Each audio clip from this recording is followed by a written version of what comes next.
nagbabalik po ang Moments of Grace dito lamang yan sa 1197 na DXFE Ate Aida Mahinay Kanoy, no? Na nagpapanik kasi hindi niya daw mabasa ang kanyang message. Hindi ko rin mabasa, ate. Hindi ko nakita actually. It is now 5:43. If you have your Bibles with you, I'd like you to open it to Psalm 37 verse 7. Psalm 37 verse 7 says, "Be still in the presence of the Lord and wait patiently for him to act.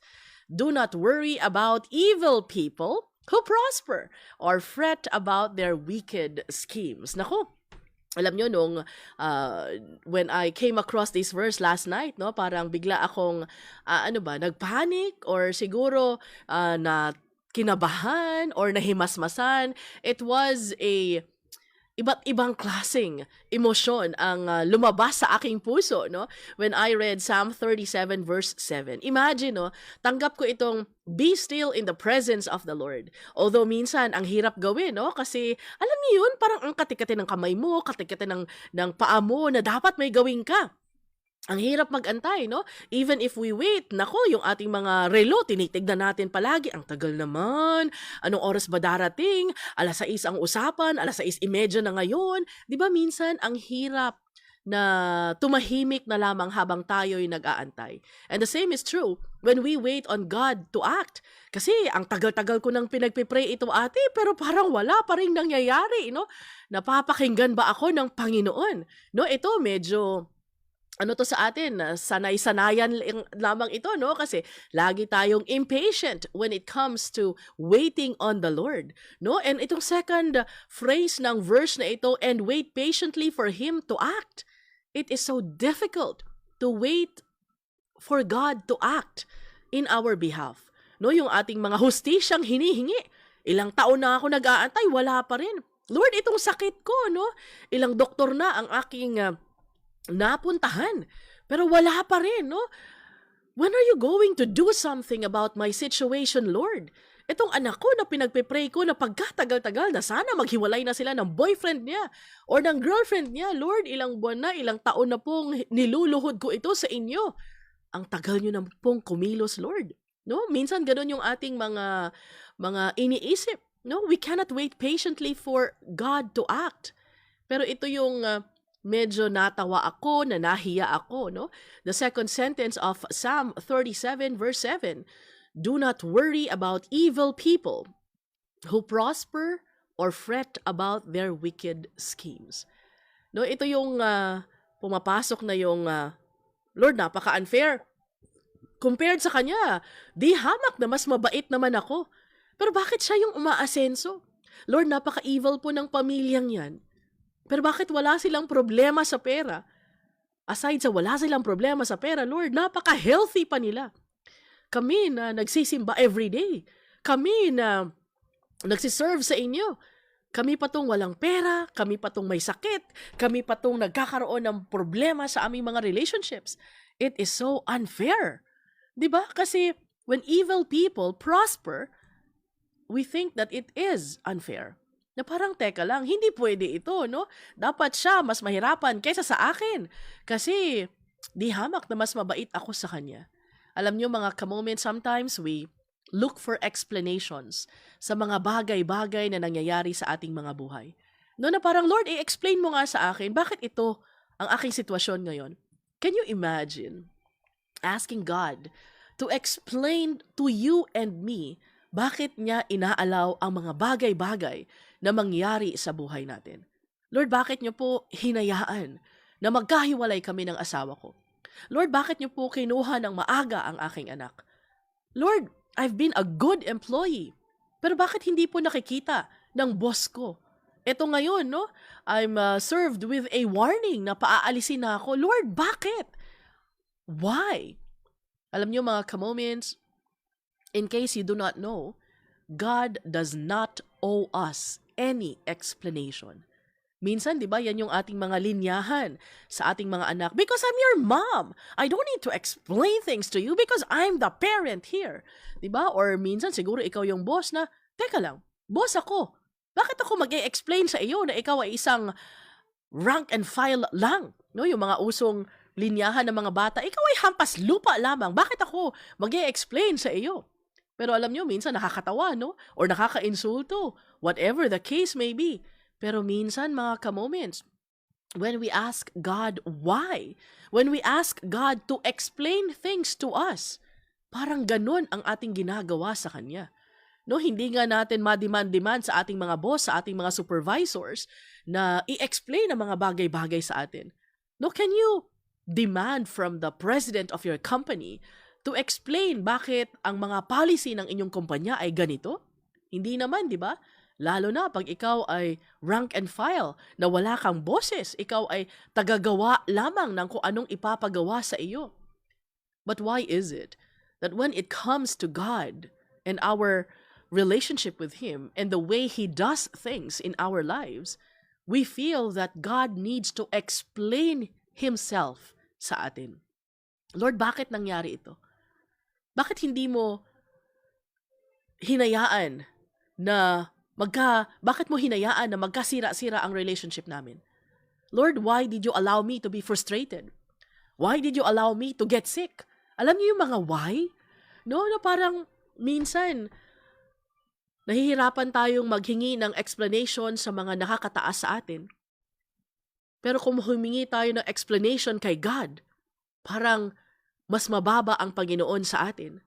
No, na parang pag ang mga mayayaman natin na relatives, nagdadrama na lang tayo na, anong magagawa ko? Mahirap lang ako, ganun talaga ang buhay, no? Pag ang mayaman, sila talaga yung asensado, sila yung mga nakakataas. Ako, na mahirap lang, I do not demand explanations from them. But when it comes to our relationship with God, kung makaway tayo, wagas. No, kung makademand tayo ng explanation from God as if He owes us an explanation. Remember that He is God. He is the Creator. You and I, we are just the creation. Naisip mo ba ka-moments na baka kaya tahimik ang Panginoon is because He is testing you? Meron nga akong nabasa somewhere, no, na sa isang exam daw, which is totoo din naman talaga, no? Sa isang exam, yung teacher tahimik. Di ba yung mga estudyante, lahat ng pwedeng pagpawisan ay pinagpapawisan na. Kasi ang hirap ng ating mga exams sa buhay. But the teacher, silent lang. No, ganun daw talaga pag tayo ay sinusubukan. Tahimik lamang ang teacher. And sometimes, no, kung ikaw ay nagrereklamo sa classmate mo na, classmate, ang hirap naman ng question number 2, anong sagot mo dyan, no? Anong sasabihin ng teacher? No talking! No? Dapat tahimik ang lahat. Even the teacher is silent. So maybe sa buhay mo ngayon, mga ka-moments, kaya siguro hindi mo naririnig ang boses ng Panginoon. It's because aside sa maingay ka, maingay ang iyong thoughts, maybe God is silent and you do not hear Him because you are going through a difficult test in life. If you are, God is reminding you today, no, to wait patiently for Him. Lahat naman ay temporaryo, lahat naman ay galing sa Kanya. Kahit na hindi mo makuha ang iyong gusto. Alam mo ba na God is always fair? Even if you are going through a difficult time in your life, alam mong hindi Kanya pababayaan. When was the last time that you surrendered yourself to the Lord? Di ba klarong-klaro ang Psalm 37:7, it says, surrender yourself to the Lord and wait patiently for Him. Kahit na nakikita mo yung ibang miyembro ng pamilya mo na umaasenso, nabibless, no, yung mga taong according to our definition, ay hindi karapat-dapat na mabless kasi pagkasama-sama ng ugali ng mga taong yan. But who are we to say na sila lang ang masama, tayo ay mabuti? No, remember that for all have sinned and fall short of the glory of God. Yung mga evil tao na nakikita natin na napaka-unfair kasi binibless ni God. Alam mo bang ikaw din at ako din ay parte ng mga evil tao na at one point, at least in our lives, ay na-bless din ng Panginoon. Ka-moments, I know that life is difficult. No, na parang kahit na we keep on reminding ourselves na walang susuko, walang bibitiw, pero there are instances in our lives na teka lang, it is so overwhelming na talaga. If you are in that situation today, if you are going to be in that situation in the coming days. Psalm 37 verse 7 is for you. Surrender yourself to the Lord and wait patiently for Him. Hindi lamang sinabi, wait for Him. May nakalagay na patiently. When you wait, di ba minsan kasi nag-aantay ka pero puro reklamo ka naman, ang tagal! Anong oras ba darating? No, sinabit ko na lahat ng papeles ko, bakit wala pa rin? Pero hindi lamang sinabi ng Psalm 37:7 na wait for Him. It says wait patiently for Him. Alam ko na marami po tayo ngayong mga inaantay, mga ka-moments, no? Ang tagal naman ng flight, ang tagal dumating, ang tagal ng mga approval, ang tagal, ang daming reklamo. But that is not waiting patiently. You may be waiting, but you are waiting impatiently. Na parang dapat ma-rush ang mga bagay-bagay. Dapat makuha ko now na ang mga bagay na aking pinagpipray. Pero alam mo mga ka-moments, this verse in Psalm 37:7 reminds us that we are not only to wait, but we are to wait patiently. Mamaya ng konti, we are going to have our prayer time. Yes, paulit-ulit ang ating mga prayers. That is not being impatient. That is us as needy children laying down our concerns sa Panginoon. Kung kailan niya ito sasagutin, nobody knows. Pero, habang tayo ay humihingi, tayo ay nag-aantay, we are going to wait patiently on God. Wala namang too early or too late when it comes to God.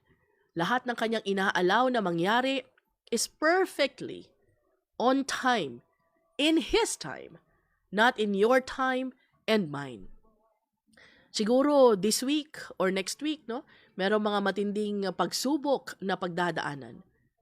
Probably until the end of the year or next year, I do not know. Pero alam nyo mga ka-moments, whenever you catch yourself asking God why, whenever you hear yourself questioning the plan of God, chill. Kailangan lamang natin ang presensya ng Panginoon. Kahit na, di ba sina Shadrach, Meshach, and Abednego nilagay doon sa fiery furnace. Kasama naman nila ang Panginoon eh. No, they were not there on their own, by themselves. They were with God. They were not spared sa mainit na mga apoy. But, hindi sila nasunog. Kahit ang mga damit nila hindi nasunog because God was with them. Even with the Lord Jesus Christ and the disciples. Dumaan din sila sa mga bagyo. Pero, kasama nila ang Panginoon. The point is, even if you go through difficult times in your life, bagyuhin ka man, no, alam mo, masunog man, or kung ano man ang pagdadaanan, magkasakit, magkahiwalay, mawala ng ari-arian, malugi ang negosyo, kahit na ano man ang iyong pagdaanan ngayon. Always remember that the Lord is with you. And God's presence is more than enough. Huwag mo nang subukan na kontrolin ang mga bagay-bagay kasi hindi mo talaga makokontrol. Galit ka ba sa Panginoon? Are you angry because He allowed things to happen in your life na ayaw mo? Are you upset because yung mga evil people umaasenso? Ikaw na karapat-dapat ay nahihirapan. Are you asking God why? Maybe the Lord is testing you. Maybe the Lord is reminding you about Psalm 37:7. To surrender yourself to the Lord and wait patiently for Him. He is going to act. You just have to be patient. No, wait patiently for Him to act. Huwag kang padalos-dalos ka moments.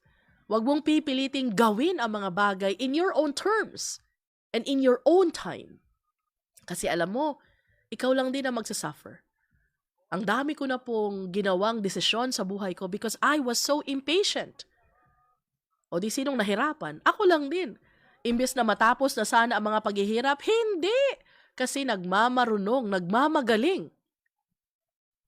Today, I hope and I pray that when we are tempted to ask God why, we will remind ourselves about Psalm 37:7. Be still in the presence of the Lord and wait patiently for him to act. Do not worry about evil people who prosper or fret about their wicked schemes.